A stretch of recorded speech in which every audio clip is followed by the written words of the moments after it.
బ్రహ్మాండమైనటువంటి వర్క్ ఏదైతే ఆయన చేశారో దానికి సంబంధించి ఆయనకి ఇవాళ ఒక రికగ్నిషన్ వచ్చింది. Okay, we all are very proud of it. అలానే వైఎస్ఆర్సీపీ శ్రేణులు కూడా చాలా ప్రౌడ్ గా ఫీల్ అవ్వాలండి. ఇవాళ ఏబిఎన్ డిబేట్ సాక్షిగా scamster of the decade year కాదండి, డెకేడ్ ఆఫ్ ది అవార్డు ఎవరికన్నా ఇవ్వాలి అని అంటే దానికి ఎవరన్నా అర్హులు ఉన్నారు అంటే అది కేవలం జగన్మోహన్ రెడ్డి మాత్రమే. ఇంకెవ్వరికి కూడా అసలు 1000 జన్మలెత్తిన వాళ్ళ అవార్డు వాళ్ళు పొందలేరండి. No nominations even allowed. పొందలేరు సార్, అవార్డు కూడా వాళ్ళు పొందలేరని చెప్తున్నానండి. ఎందుకంటే దట్ ఈస్ హౌ అంత లెవెల్ ఆఫ్ స్కామ్స్ చేశాడు Jaganmohan Reddy. Now coming back to PPP కి సంబంధించి నిన్న జగన్మోహన్ రెడ్డి గారి ప్రెస్ మీట్ కి సంబంధించి అతను చేసినటువంటి ఒక కొత్త డ్రామాకి సంబంధించి మనం మాట్లాడుకోవాలంటే, సార్ ఎంటర్టైన్మెంట్ ఎప్పుడన్నా తక్కువైపోతుంది రాష్ట్రంలో, చాలా సీరియస్నెస్ అయిపోతుంది అనుకున్న ప్రతిసారి one man enters sir, that is Jaganmohan Reddy. వచ్చేస్తాడు, వచ్చేసి నిన్న హావభావాలు చూసాము, మాట్లాడేస్తున్నాడు.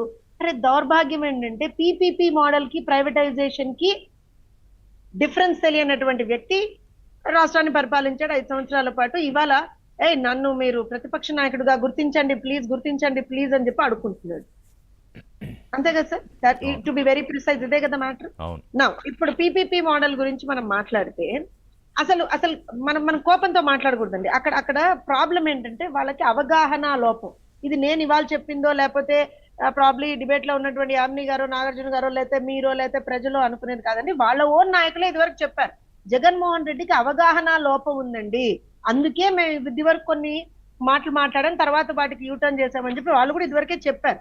సో ఇప్పుడు అవగాహన లోపం అంటే ఫస్ట్ క్లాస్ స్టూడెంట్ కదా సార్, పాపం ఫస్ట్ క్లాస్ స్టూడెంట్ సార్. ఆ ఫస్ట్ క్లాస్ స్టూడెంట్ కి కొన్ని విషయాలు అంటే తన పరిధికి మించి ఉన్నటువంటి విషయాలు అర్థం కావండి. అతని తప్పు కాదండి, అతను నేర్చుకున్నటువంటి ఆ విధానంలో ఎక్కడో లోపం ఉందండి, అంతకు మించి అది జగన్మోహన్ రెడ్డి తప్పు కాదండి.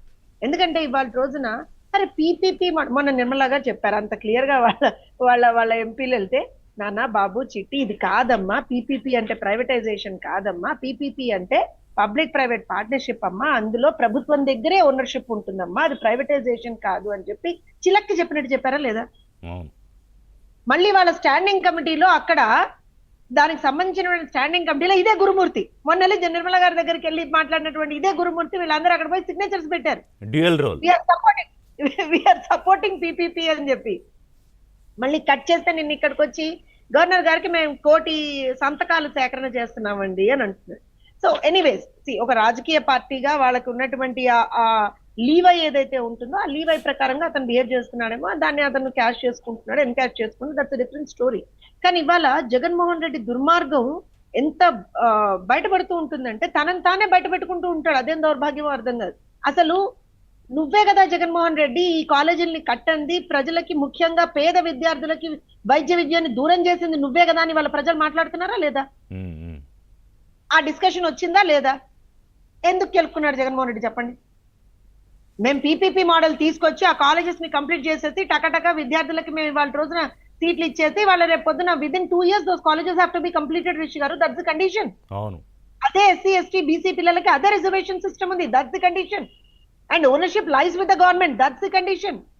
కాలేజీల పేర్లు గవర్నమెంట్ మెడికల్ కాలేజెస్ అనే ఉంటాయి, దట్స్ ది కండిషన్. కేవలం ఇన్వెస్టింగ్ బిల్డింగ్ ఆపరేషన్స్ మాత్రమే ప్రైవేట్ ప్లేయర్స్ కి ఇస్తాం, అది కూడా కొద్ది సమయానికి మాత్రమే. ఎన్ని ఇయర్స్ అయితే లీజ్ ఉంటుందో అన్ని ఇయర్స్ కి మాత్రమే.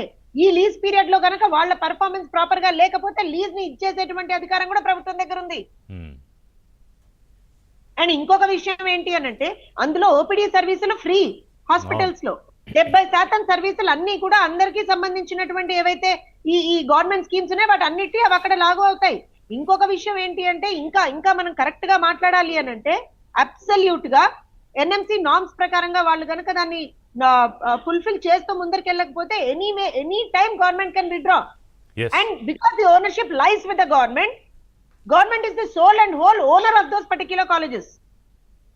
అండ్ ఇంకొక విషయం ఇక్కడ జగన్మోహన్ రెడ్డి చేసినటువంటి దుర్మార్గం నేను మీకు చెప్తాను. 2020-21 ప్రాంతాల్లో 17 మెడికల్ కాలేజెస్ అనేటువంటివి ఏమంటారు అని అంటే రాష్ట్రానికి మనకి శాంక్షన్ అయ్యాయి.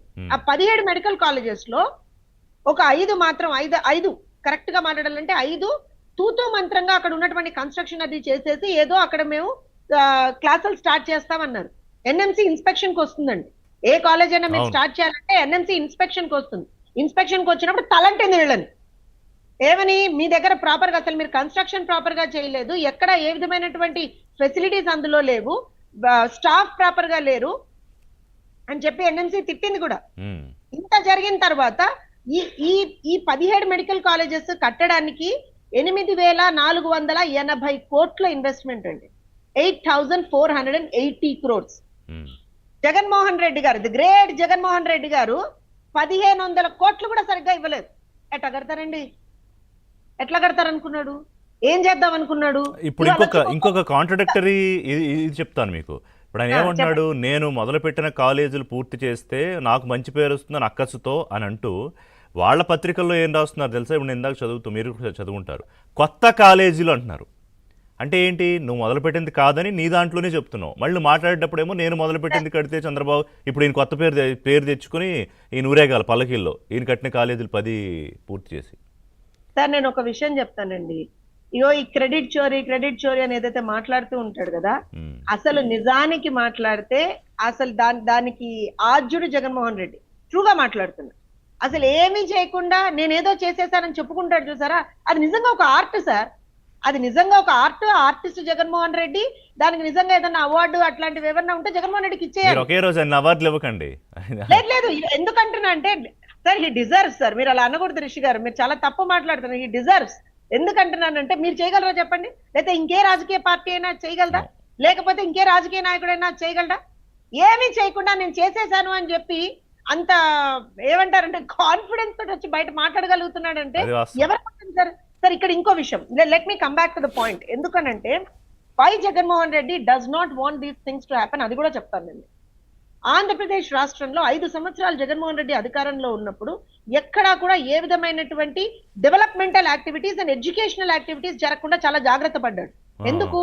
ప్రజలు అభివృద్ధి పదంలోకి వెళితే, లేదా విద్యార్థులు ప్రాపర్ గా చదువుకుంటే, ప్రజలకి సంబంధించి ఒక విద్యా విధానం అనేటువంటిది ప్రాపర్ గా వస్తే ప్రజలు ఎంపవర్ అవుతారండి.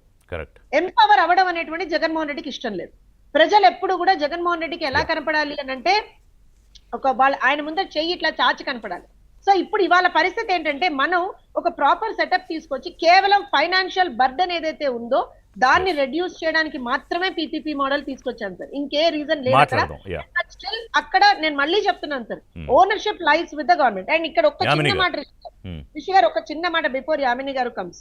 ఎందుకనంటే ఒక చిన్న రిక్వెస్ట్ జగన్మోహన్ రెడ్డి గారికి ఏంటంటే, నిన్న వెళ్ళి గవర్నర్ గారి దగ్గర మాట్లాడారు కదా సార్. సో రేపు పొద్దున అసెంబ్లీ సమావేశాలు పెట్టినప్పుడు ఇదే discussion floor of the house లో పెడితే exactly I would be really happy.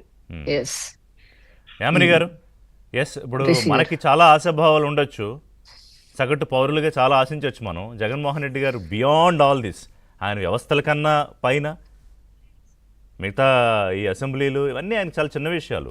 ఇప్పుడు మరి కోర్టుని ఇప్పుడు నమ్ముతున్నారు ఆయన. కోర్టు